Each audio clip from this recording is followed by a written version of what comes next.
Hello, my name is Isaac Nellist, and welcome to the latest episode of the Green Left Show. Now, this week we're going to be talking about the crisis in public education, and we know that teachers have been struggling under massive staff shortages across the country, and there's been a lack of funding, and that's one of the issues that has caused teachers in Victoria to protest last week outside the Labor Education Minister Ben Carroll's office when Victorian Labor revealed that it was going to be delaying funding to public schools that is urgently needed. Now, to talk about this, we're going to be talking with Adam Bremner, who is a public school secondary teacher in Victoria, and he's also a member of the Australian Education Union and a member of Socialist Alliance. But before we talk to Adam, I'd just like to mention that this podcast was recorded on stolen land. I'm speaking from Gadigal land. This land was never ceded and always was, always will be Aboriginal land. And Green Left pledges to stand with First Nations people in campaigns for justice, sovereignty and land rights. I'd also like to mention before we start that Green Left is 100% people powered. We don't get any corporate donations or sponsorships, so we need your help to continue producing the interviews, articles and all the other work that we do. So if you want to help Green Left continue, please head to greenleft.org.au/support. Plans start from just $5 a month, and it's the best way to help this project keep going. Now, I started with asking Adam about the particular challenges that are facing teachers in Victoria and also across the country. Yeah, so we are in the middle of a teacher shortage. There's a really is a lack of teachers. And we do call it a teacher shortage, but it is really kind of miscalled that because it isn't a teacher shortage because there is actually a lot of teachers out there. The amount of teachers hasn't really changed over the last 5 or 10 years. It's the amount of teachers that are willing to teach in the current conditions that has changed. So the amount of teachers that are leaving the profession, that have become burnt out, that are leaving and can't stay, or are just finding that the conditions of teaching aren't something that they are able to put up with for long term, is something that's really forcing people to reconsider their profession. So people are leaving the job after 3 years, after 5 years, and a lot of the older teachers are leaving before retirement. So there really is a lot of knowledge gap in the industry that's happening. And what that means is that there's a lot of flow-on effects. So we've got a lot of programs that have developed to try and fix the teacher shortage, particularly like permission to teach programs, which is where students who are in their fourth year of their teaching degree go into schools and then do kind of like an apprenticeship as they're doing their fourth year to get experience in the classroom, but also take on that role that is missing now that teachers aren't in there. This is not a bad idea because it allows teachers to get experience, but the problem is that instead of having experienced teachers in the classroom, now you've got inexperienced teachers who haven't done their full training, taking taking the load of teachers that were experienced and really need experienced teachers to work in. So this just instead of fixing the problem, it really just does push the problem up the hill. And we find that some of these permission to teach teachers, these PPT teachers, are really getting stressed out early on in their careers. So instead of having an ease into the teaching profession where they're having a slow entry in with lower expectations and an easier progress, they're actually coming in with higher expectations because they have a teaching load and they're also studying at the same time. So they're actually really stressed out. Um, and then they're on top of that too, their pay isn't exactly at the same pay rate as first level teachers, so they're not getting paid the same amount. So they are in a situation where they don't have as much money, they don't have as much leverage in the class, in the school to be able to make changes or to feel as independent, and they're really overworked. So it really is a band-aid solution that's causing other problems. And with that as well, it means that um, other experienced teachers are taking on mentor roles of helping them through their early careers, these more inexperienced teachers. So these teachers who are already feeling overworked are then taking on other additional roles of supporting other teachers, just adding to that excessive workload that's already happening. There's other things too that are quite detrimental in teaching at the moment, like the excessive workload. So one thing that was addressed in our last agreement was the hours we work. So there was tight boundaries put on the hours with our 30 plus 8 approach to make sure that teachers are trying to work 38 hours a week. Now, we know that teachers don't do that. They often work out of school hours. But that was a great program to try and work on the hours, but it didn't really help address the issue of how much actual work teachers have to do to teach. And a lot of the things that teachers have to do don't actually benefit teachers implementing the lessons in their classrooms. So that's a real difficulty. So a lot of the things are compliance, paperwork that don't change what happens on the ground in the classroom. So that can be a real difficulty for teachers. So a lot of things that are writing lessons, and a lot of the detail that goes into there doesn't really reflect what the teacher needs to do. So a lot of the detail and things goes in there doesn't need to be for teachers to be implemented into their classroom, but it's for external people to look at. So it's making sure that we've got all the paperwork in there in case we get audited. Now, that's fine, but when it gets to a point where that takes up extra time, that's time that teachers aren't using for marking work, for looking at how to improve their teaching practice and how to create high quality teaching. And that adds to this workload and distracts teachers from their key goal, which is obviously working with students. A really good example of this was the NCCD program, which was implemented recently a few years ago to try and the National Consistent Collection of Data to help students who were part of the Disability and Inclusion program. Now, this program was to try and create data that was quite detailed. And one of the aspects of it was 12 weeks of data on a student so that you could collect funding for the student so that the student would get funding. Now, 12 weeks of data doesn't seem like too big of a deal, but when you've got huge levels of students, and a teacher's role ends up being one of really just data collection as opposed to focusing on the implementation of the lessons. And because this focus changes so much to almost looking at the implementation of these focuses, that some students can easily fall under the radar if you haven't got your 12 weeks, if you've missed this bit of data and this bit of data, and then you can lose funding, or students' funding can be completely you can completely not get funding for students who deserve it because you haven't done the right paperwork. And this focus on paperwork over the quality of the students is a real problem. This also comes back to the teacher shortage because the teachers who oversee these programs like the disability inclusion are often in the classroom as well, teaching as well as looking at their role of disability inclusion, where these highly skilled teachers should be focusing on disability inclusion and how to include students. They're actually really forced to do multiple roles in a school to fill these extra holes that are needed. It all sounds like a big mess, but I was just curious, how does Victoria compare to other states for teachers? Yeah, so Victoria is one of the best educated states in the country. We have some of the best teachers. Our universities put out some of the best students. My school has some of the best teachers that I've taught with. Um, but we are the lowest paid. We're the lowest paid teachers in the state, which is absolutely unacceptable.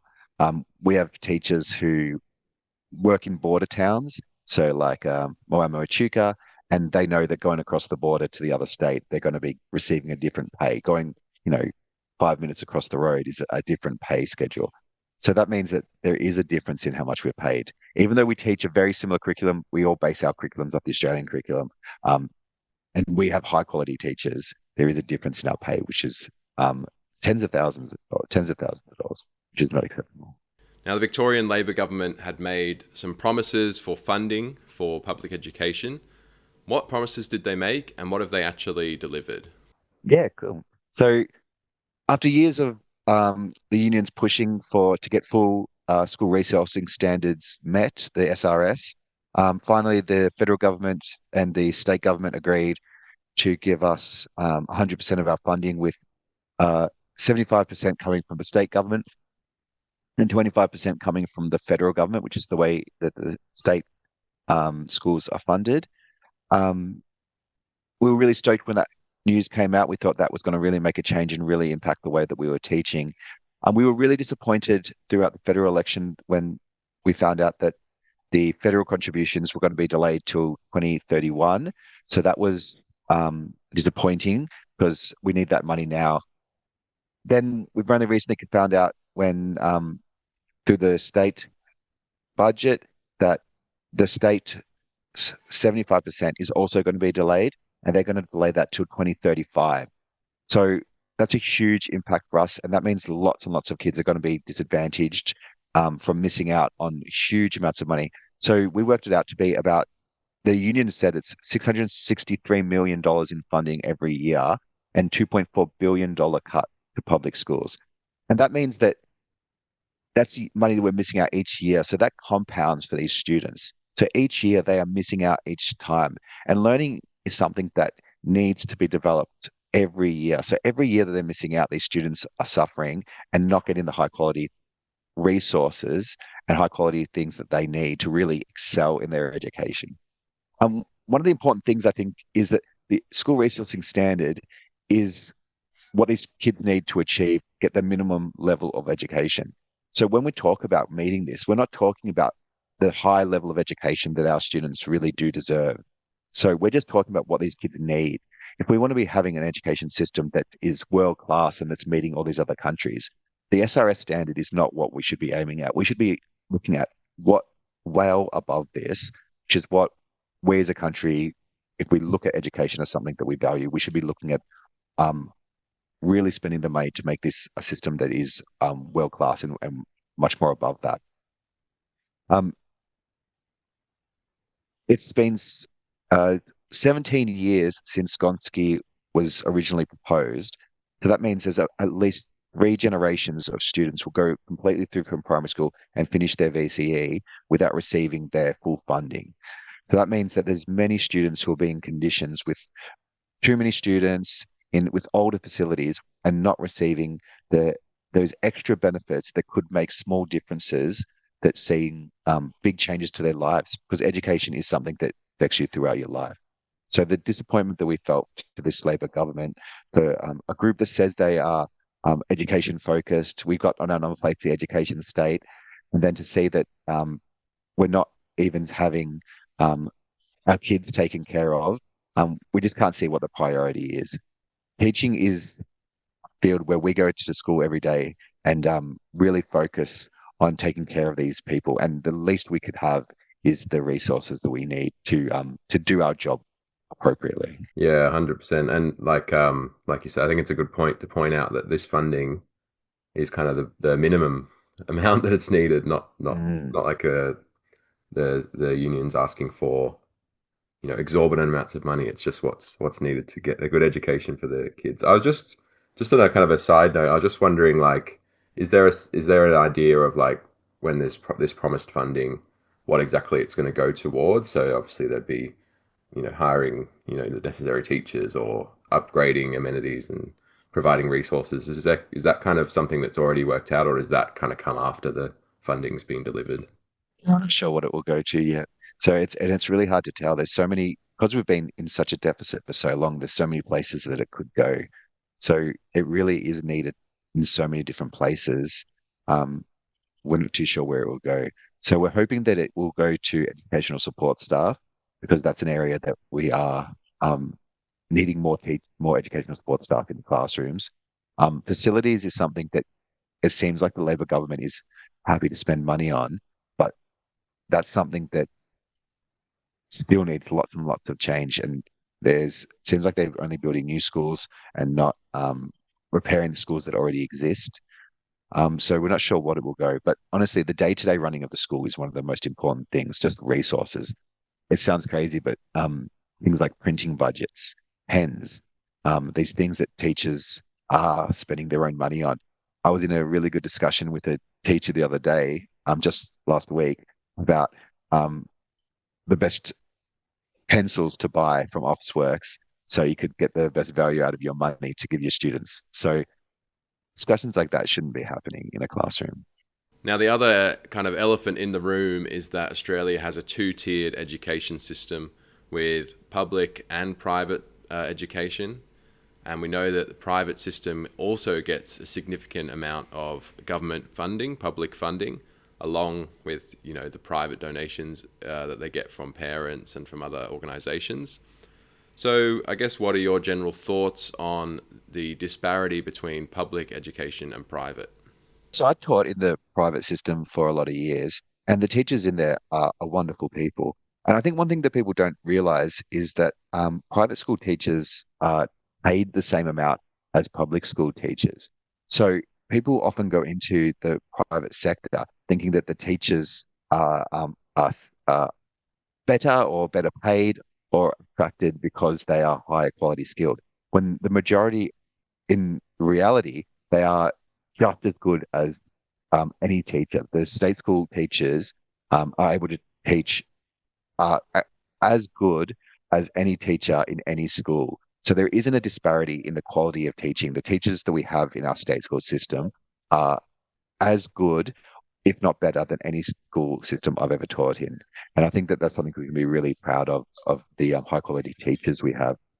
Um, so the question is, where does that a lot of that money go? It goes in the facilities. And one thing that independent schools do that state schools don't do, which is advertise. They put their messages out there and attract people and put a message forward that they have something to offer that state schools don't, which we know just isn't true. Things that we as a state school have is just as good as any school. We have still have the same communities. We still have the same great teachers. The difference is we don't have the contributions that are excessive, and we don't have those parent contributions that put it past the next level. This advertising is actually a really terrible thing because it really does change purpose of education to being so commercial. So in my area, we had school that was advertising for teachers and for students. So they were actually had an open day to try and attack teachers. Now, when I have teachers at my school who teaching IT, but the equipment is computers that are older and not as up to date.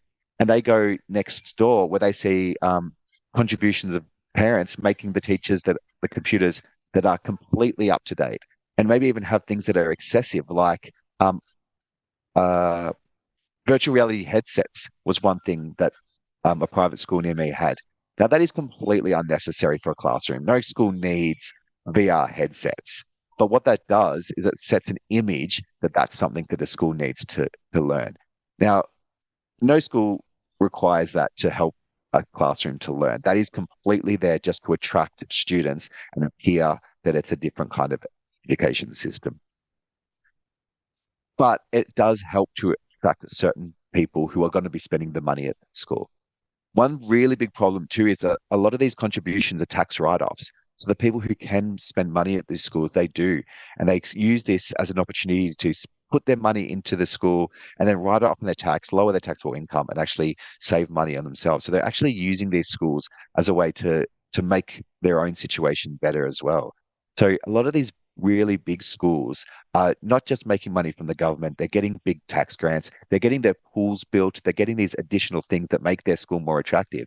But they're also encouraging their parents to make excessive donation because it benefits the parents as well as the school. So when we look at these two systems, we see both of them with high quality teachers, but we see one of them is able to do those extra things on the outside that make it appear more attractive. They have football fields that are has a local club attached to it. They have the swimming pools. They've got these extra things. That's what makes them here different. My school has technology that isn't recent, and they've got the stuff that is right up to date. And it's really unfortunate that the government hasn't done anything. The Labor government hasn't done a thing to try and to curb and do what the things in their power to stop their donations, their money. The Labor government sending the government money to these schools, which could be going to state schools, which they are actually in charge of. Now, as I mentioned at the start, hundreds of teachers and school staff protested outside Victorian Labor Education Minister Ben Carroll's office last week. How else are teachers responding to Labor's cuts to school funding? And for people watching this, how can they get involved or support, their local teachers? Yeah. Well, really supporting the school. If you're on a part of a school, or you know people on the school council, speaking to them is really important. So there is an option for school council to put forward a motion that to support the union. There's also going to be further actions on the street, which is great to see the union taking a stand and getting their members to be active. One of the big things that's making people mobile is that we are in the middle of our log of claims process. So we're coming to our next EBA soon. Our last EBA showed a really small increase. We only had 1% 2 times a year as our pay increase. So it was only a 2% throughout the year pay increase, which was obviously below cost of living. So we really suffered from last EBA. Our next EBA is going to be a massive pay focused EBA. So this already sets standard that the government is going to be saying to us that they don't have money. They don't have money for us. So teachers are already angry that they're not going to have the money that we expect um, just to be able to pay our wages. So teachers are really angry. When they're angry for our students, we're angry for us, and we're angry that this government doesn't take care of the people that take care of others. And we really want our members to be on the street, and we want the union to be continue what they're doing, which is getting us mobile. And if you have people that are in a school, if you've got students in the school, just speak to your teachers and let them know. Speak to the person in the classroom. Everyone here has gone to a school, and everyone, I'm sure, knows of a teacher. Just share your support with them and let them know that education is not something that happens in a vacuum. Education is one of the key cornerstones of our community, and it really is a community hub. So let them know the value teachers have. Teachers are often worried about how families feel. You know, teachers often like think we ask so much of families, we ask people to do homework, we ask people to come in for parent-teacher interviews, and now we're asking them to support us. We just want to know that when we do these asks, that we have the support that we hope we have out in the community, which is that we have that care that we hopefully give everyone else too. Awesome. And I think there is a lot of support for teachers out in the community. So that's hope that can kind of support the campaign and get what is needed. That's all the questions I had. Was there anything you wanted to add or anything that we missed? Yeah, I would like to say that make sure that people know that I'm a really proud state school worker. I love working in state schools. My kids go to state schools. My kids will go to my state school. Um, there is a discrepancy between the two systems, but the discrepancy is in resources, not in quality of teachers. I work with some amazing teachers, and some of the best I've ever worked with, and I work with amazing students who are amazing, beautiful students who do amazing things, and there's the results that we get are comparable to any school in any system. So even though there is a discrepancy, there isn't a discrepancy of people. And no matter how much resources is, and how much unfair we see the system being, it's not a discrepancy of people. Thanks so much, Adam, for joining me this week. I hope people at home found this interesting. Please get involved in supporting, your local teachers, but also supporting pressure on the government, even if you're outside of Victoria, in other states, to make sure that our education system, public education system, gets the funding that it needs so that teachers get, paid properly, get the resources they need to educate children, and that so young people get the best opportunities. You can find out more by heading to the Australian Education Union site. We're going to continue covering this story and similar struggles by teachers in other states as well. So head to greenleft.org.au. And as I mentioned at the start, please consider becoming a supporter. Plans start from just $5 a month, and it's the best way to both receive our content and to allow us to keep doing this work. So that's greenleft.org.au/support.